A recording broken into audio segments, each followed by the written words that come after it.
119 বছরের পুরনো Alipur central jail হয়ে গেছে এখন আলিপুর জেল মিউজিয়াম। এই জেল 1906 সালে 15.2 একর জমির উপর তৈরি। নেতাজি সুভাষচন্দ্র বোস, ডক্টর বিধানচন্দ্র রায় থেকে পণ্ডিত জওহরলাল নেহেরু সহ বহু স্বাধীনতা সংগ্রামী ছিলেন এই জেলে। কত বীরের দেশের জন্য হাসি মুখে প্রাণ দেওয়ার সাক্ষী রয়ে গেছে এখানকার ফাঁসির মঞ্চ। কত বিপ্লবীর চোখের জলের সাক্ষী রয়েছে এই জেলের প্রতিটা কক্ষ। 2019 সালে বারুইপুর জেলে এখানকার কয়েদিদের শিফট করিয়ে দেওয়া হয়। স্বাধীনতার 75 বছর পূর্তি উপলক্ষে এই জেলকে মিউজিয়ামে কনভার্ট করা হয়। 2022-এর 21শে সেপ্টেম্বর এর উদ্বোধন হয়। Hello everyone, welcome back to my channel. আশা করি সবাই খুব ভালো আছো। 2 বছর ধরে শীতের সময় অনেকবার প্ল্যান করেও কিছু না কিছু প্রবলেমেই আসবো বলেও এসে ওঠা হয়নি। আজকে ফাইনালি চলে এসেছি আলিপুর জেল মিউজিয়ামে। তো চলো এবার ভিডিওটা স্টার্ট করা যাক। আর পাশেই দেখতে পাচ্ছ এখানে বেশ বড়ই পার্কিং এরিয়া রয়েছে। পার আওয়ার চার্জ হলো 2 হুইলার 5 টাকা, 4 হুইলার 10 টাকা আর বাসের জন্য 20 টাকা। এবার টিকিটটা কাটতে যাব পার হেড 30 টাকা করে। আর লাইট অ্যান্ড সাউন্ড শো যদি কেউ দেখো সেটার এন্ট্রি ফি এই যে 100 টাকা। আর দেখে নাও এখানে তোমরা স্ক্যান করেও কিন্তু এরিয়াটা দেখে নিতে পারো। ম্যাপও থাকছে।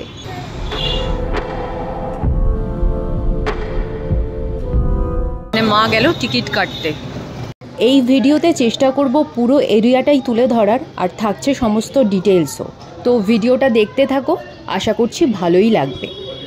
ঢুকেই ফার্স্ট ভিউটা তোমাদেরকে দেখাই। দেখো কত সুন্দর লাগছে, কত ফুল সাজানো রয়েছে এখানে। বেশ ওয়েল মেনটেন্ড, সুন্দর করে সাজানো চারিদিকটা। ভিতরে একটুখানি এগোলেই ডান হাতে আছে স্মৃতিস্তম্ভ, সেইটা দেখাবো। তার আগে এই এরিয়াটা বেশ সুন্দর যেহেতু একটু ঘুরিয়ে পুরোটা দেখিয়ে নিচ্ছি। তারপর কোন দিক থেকে যেতে হবে, পরপর কি আছে না আছে দেখতে দেখতে যাব। এই যে কফি হাউসটা, যেটা বাইরে থেকে ঢোকার সময়ও বাঁদিকে দেখা যায়। ডান দিকে আছে স্বাধীনতা সংগ্রামে শহীদদের প্রতি শ্রদ্ধার্ঘ্য জানাতে এই শহীদ স্মৃতিস্তম্ভ। গান্ধীজি আছে এদিকে। আমরা ঢুকেছি এই যে এন্ট্রান্স। এইবার লেফট থেকে আমাদেরকে স্টার্ট করতে হবে। এই দিকে কি কি রয়েছে চলো একবার দেখে নিই। এখানে বাংলা ইংরাজি দুটো ম্যাপই দেখিয়ে নিচ্ছি। ঠিক মাঝ বরাবর আছে ফ্রিডম ফাইটারদের স্মরণ করে তৈরি করা এই স্মারক স্মৃতিস্তম্ভ।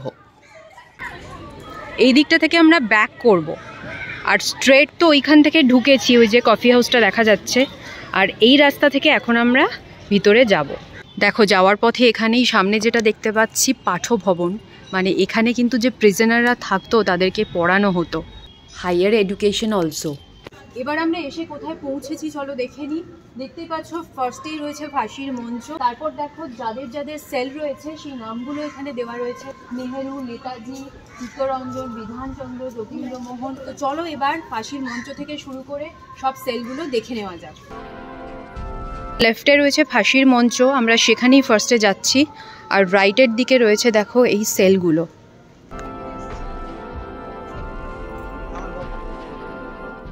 এখানে যত এগোচ্ছি কেমন একটা ফিলিংস হচ্ছে, মনটা যেন কেমন ভারী হয়ে যাচ্ছে। এই ফাঁসির মঞ্চেই দেশের স্বাধীনতা আনার জন্য প্রাণ দিয়েছেন আমাদের বীর শহীদরা। নতমস্তকে তাঁদের উদ্দেশ্যে জানাই আন্তরিক শ্রদ্ধা ও প্রণাম, কারণ তাদের জন্যই আমরা পেয়েছি আমাদের স্বাধীনতা।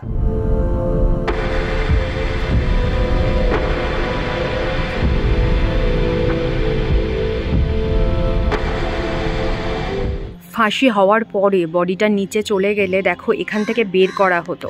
আর সিঁড়ি রয়েছে এখানে, দেখতেই পাচ্ছ এই যে আটকানো হচ্ছে ব্যাপারটা। তারপর বডি বের করে ওই রুমটাতে নিয়ে গিয়ে পরীক্ষা করা হতো। পুরো এরিয়া ঘুরে এই জায়গাটায় এসে যতই হোক তোমরা কিন্তু ইমোশনাল হতে বাধ্য। এইখানে লাস্ট ফাঁসি হয়েছিল কিন্তু ধনঞ্জয়। তো এবার যেটা তোমাদেরকে দেখাবো ব্যাক সাইডে দেখো, দেখতেই পাচ্ছ এখানে যখন ফাঁসি হতো অপোজিটে এইখানে এই জানলায় দেখো বাকি প্রিজনাররা যারা থাকতেন তাদেরকে ফাঁসির সময় ফাঁসি দেখানো হতো। কতটা মর্মান্তিক। এখানে সব নামগুলো দেওয়া আছে যাদের ফাঁসি হয়েছিল। আগে যখন এই সিস্টেমটা ছিল না, বহু বছর ব্রিটিশরা কিভাবে এখানে ফাঁসি দিত দেখো, গাছে হ্যাং করে এইভাবে ফাঁসি দেওয়া হতো। এখানে সেই ছবিটা রাখা রয়েছে।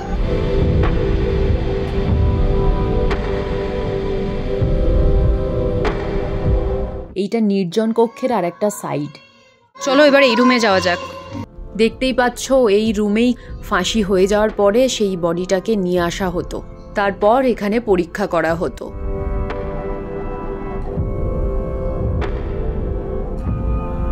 এখানে দেখো অডিও গাইডের জন্য কিন্তু স্ক্যান করা যায়। এবার দেখব কন্ডেমনেশন সেল বা নির্জন কক্ষ। ফাঁসিতে যাদের সাজা হতো সেই কয়েদিদের জন্য এইরকম 3টি নির্জন কক্ষ রয়েছে। মৃত্যুদণ্ডে দণ্ডিতদের জীবনের শেষ কয়েক ঘন্টার অভিজ্ঞতার সাক্ষী এই কক্ষগুলি।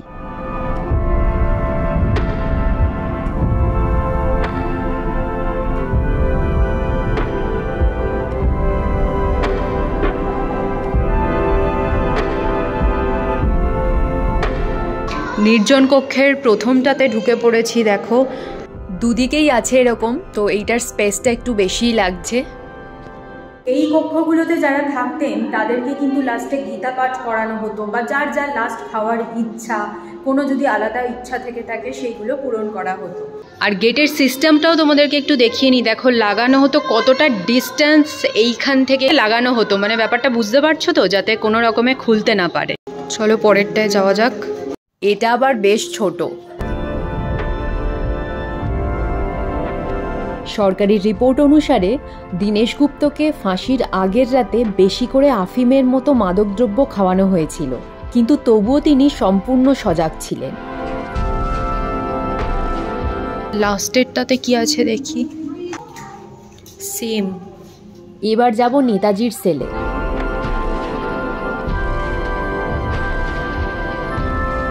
1930-এর 23শে জানুয়ারি থেকে 23শে সেপ্টেম্বর অবধি এই সেলে ছিলেন। এর পরের সেলগুলো চিত্তরঞ্জন দাস, বিধানচন্দ্র রায় আর যতীন্দ্রমোহন সেনগুপ্তের সেল।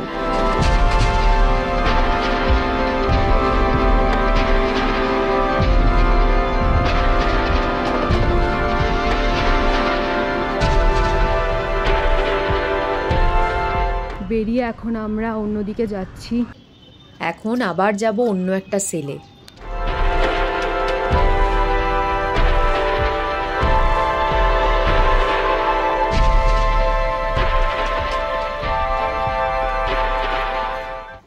এবার এখানে উঠি, রাইটেরটা থেকে দেখি। এখানে তো আবার বিধানচন্দ্র রায়ের ছবি আছে। বাইরে তো নেহেরু সেল দেখতেই পেয়েছো তোমরা।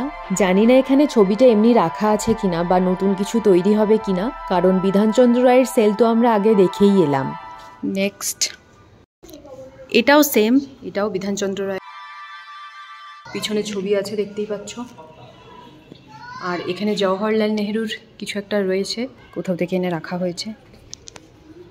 তারপরেরটা জওহরলাল নেহরুরই সেল। নেহেরু এখানে ছিলেন 1934-এর 17ই ফেব্রুয়ারি থেকে 7ই মে পর্যন্ত।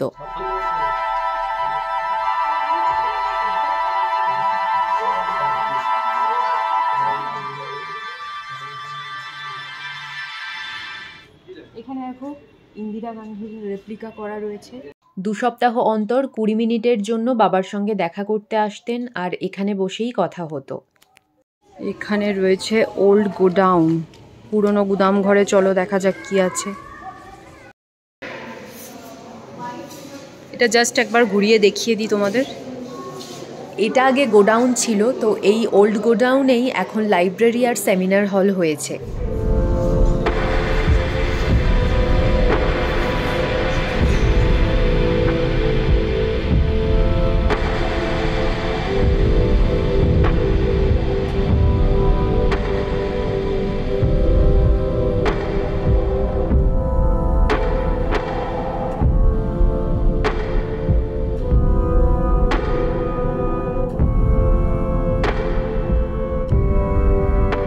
তো আমরা স্ট্রেট এলাম এখান থেকে। তারপরে দেখো আমরা উপরের দিকে উঠবো। এই যে এই জায়গাটা আন্দামান সেলকে দেখানো হয়েছে এখানে। প্রতি মুহূর্তে কিভাবে অত্যাচার চলতো। নিচের ফ্লোরেও কিছু দেখার আছে, তো এখান থেকে দেখে নিয়ে তারপর ফাইনালি উপরে উঠব। এই যে সুন্দর করে দেখা যাচ্ছে আন্দামান সেলুলার জেলকে।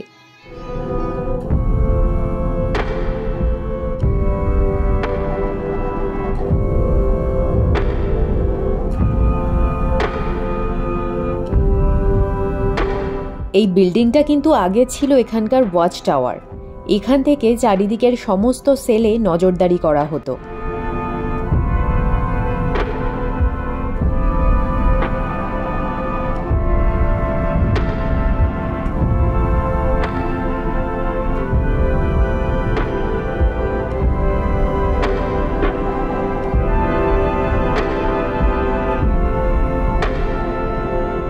নজরুল কক্ষ আছে, তো চলো এবার নজরুল সেলে ঢুকবো।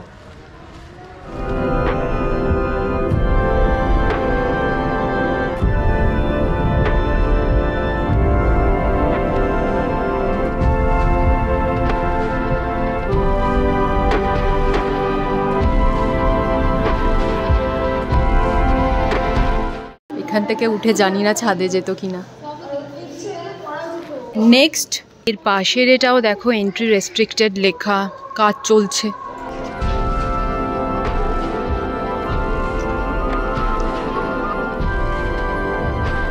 শতাব্দী প্রাচীন ঐতিহাসিক কারাকক্ষকে বিনা সংস্কারে রাখা হয়েছে। বন্দীদের জীবনচর্যা দেখবো এবার, চলো।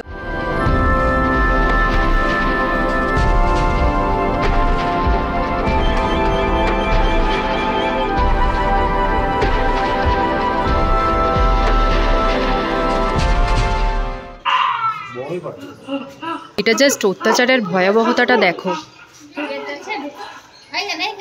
আগে লেখাটা দেখিয়ে দিই একবার।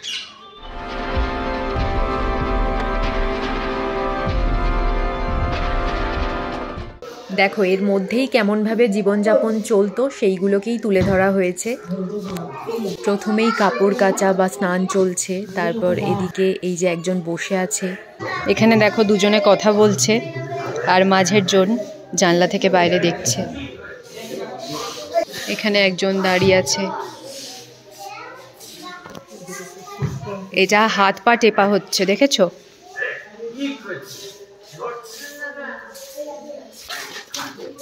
এখানে বসে আছে, এখানে রান্না চলছে।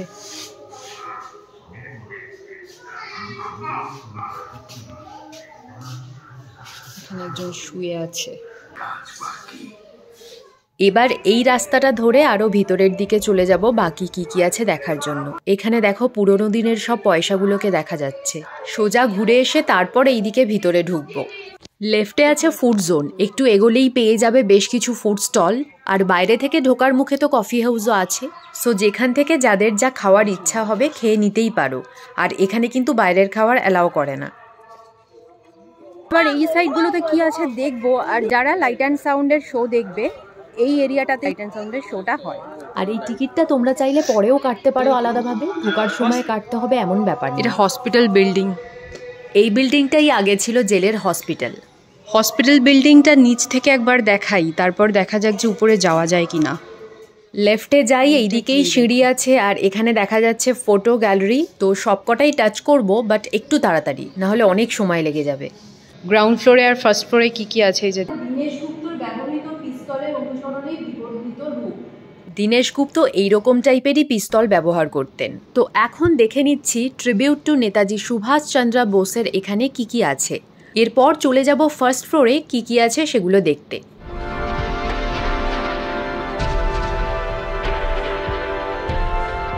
উঠে ডান দিকে রয়েছে এবার অরবিন্দু ঘোষের প্রতি শ্রদ্ধাঞ্জলি।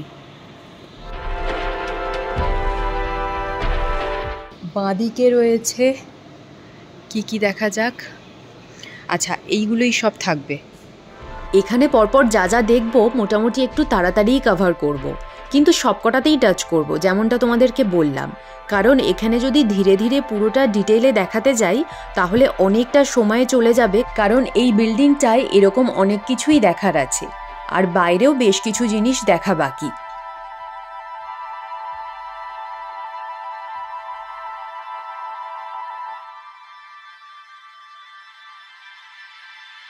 ব্রিজের উপর থেকে যাচ্ছি এবার, চলো ওই সাইডে কি আছে দেখি।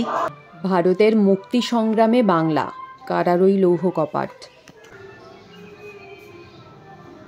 প্রথম থেকে এখনো পর্যন্ত যতটা ঘুরলাম, যতটা দেখলাম, ম্যাক্সিমামটাই দেখা হয়ে গেছে।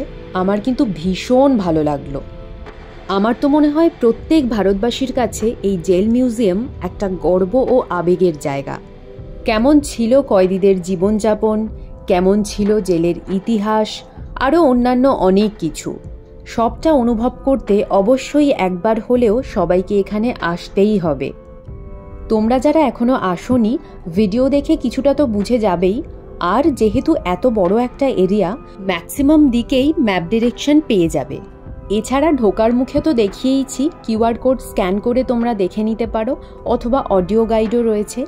আর ভিতরে যে স্টাফেরা থাকেন ওনারাও কিন্তু গাইড করে দেন, সো বুঝতে কোনো প্রবলেম হয় না।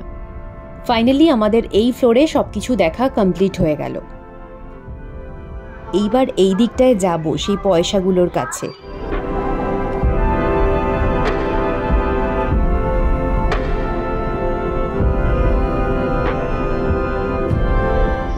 এবার চলে এলাম অন্যদিকে, স্বামী বিবেকানন্দা। এর ভিতরে পরপর কিছু রুম আছে, তো চলো কি কি আছে দেখি। উত্তরের প্রাচীর থেকে দক্ষিণে তার সুযোগে ঘুরে ঘুরে ঘুরে তাদের মুখে একটি শব্দ আসে,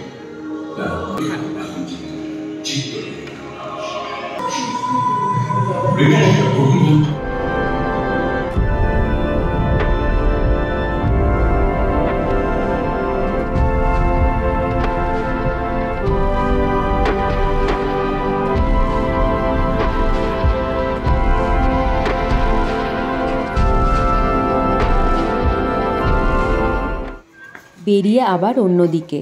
ঠাকুরগুলো কি সুন্দর। এগুলো বন্ধ, একবার জাস্ট এখান থেকে দেখিয়ে দিই। দেখো এইখানে অনেক প্রিজনাররা একসাথে থাকতেন। এইদিকে যেটা হচ্ছে রাস্তা, এটা হচ্ছে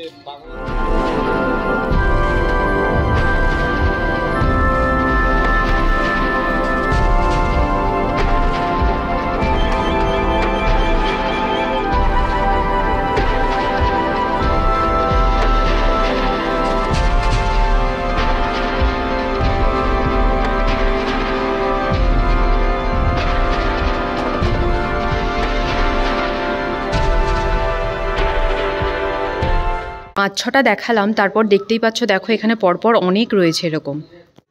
চলো এবার জেনারেল সেলে যাব, এখানে অনেকেই থাকতো একসঙ্গে।